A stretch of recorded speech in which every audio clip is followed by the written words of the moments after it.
Hello, this quick video is about the causes and effects of the War of 1812.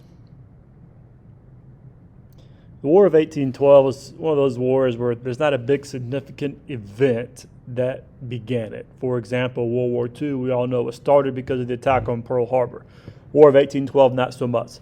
It's a bunch of little things put together that finally pushed America over the edge and said, all right, Britain, let's go, let's get this done. And the first issue here is the impressment of U.S. soldiers. This is where the British Navy would board U.S. ships looking for traders from Britain.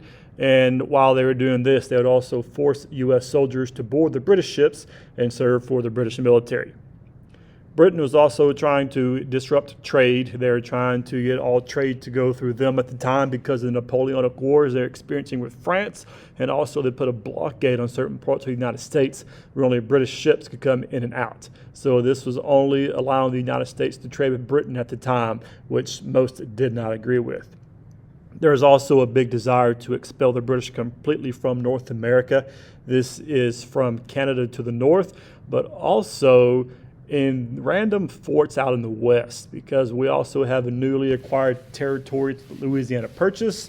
It's pretty much untouched. It's a very vast region that many people haven't been to yet to see that British soldiers are still occupying territory, forts in this area.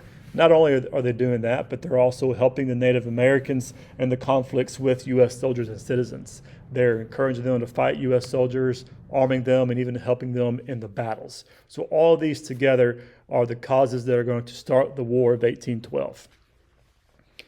Now, the war is going to come to an end officially in 1815 with the signing of the Treaty of Ghent. Nothing was really gained as far as territory by the United States. Nobody officially won the war either side. What we are going to see is a rise in nationalism in the United States. This is a higher sense of pride for our country because we just defeated probably one of the biggest powers in the world at the time in Great Britain. Didn't defeat them, but tied them. We came to a standstill against a great power. So it's a good feeling for the people in the United States and the military, big confidence boost. It's also going to bring about the era of good feelings as well. Along with the War of 1812, we have some pretty significant events. This is going to be where the White House is going to be burned by the British during the War of 1812. It's also going to be where we get the Star-Spangled Banner from Francis Scott Key. So a lot of significant events within there as well with the War of 1812. As always, we want you to stay curious, stay inspired, and until next time, happy learning.